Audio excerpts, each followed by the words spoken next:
my kids and I decided that we are going to make cookie bars today. This is the recipe that we're going to follow. See all these fractions on here? But we need to double this recipe. What does doubling mean anyway? Take it times 2. That's right, we're going to multiply these fractions by 2. Our first ingredient here is 3/4 of a cup of butter. Well, unfortunately, I do not have a 3/4 of a cup.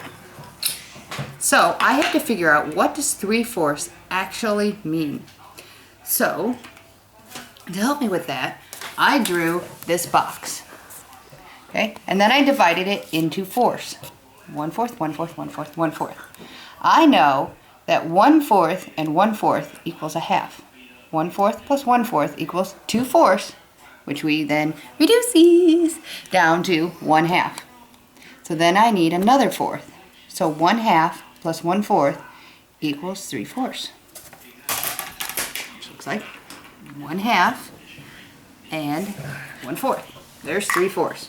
But we need to double this. So 1/2 plus 1/2, or 1/2 times 2 equals 1 whole.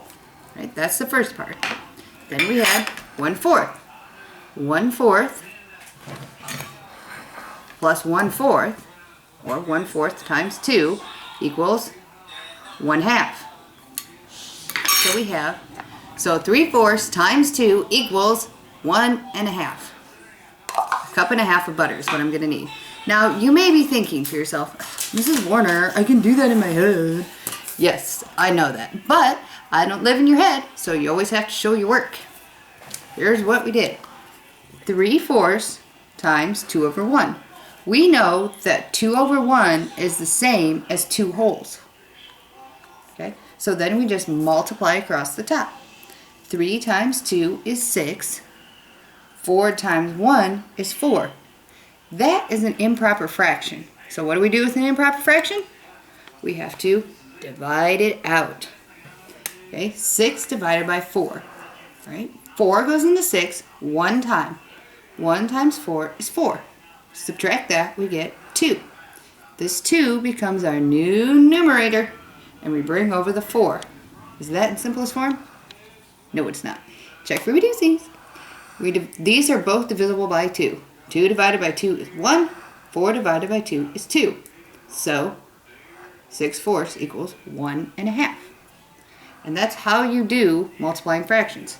So, for example, I needed 1/4 teaspoon of cinnamon times 2 because we're doubling. 1 times 2 is 2. 4 times 1 is 4. 2/4 reduces down to 1/2. So, when you multiply fractions, you just multiply across the top and across the bottom. Look for improper fractions.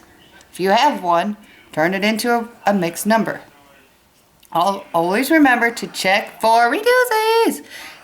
Check for simplest form every time, guys. Okay?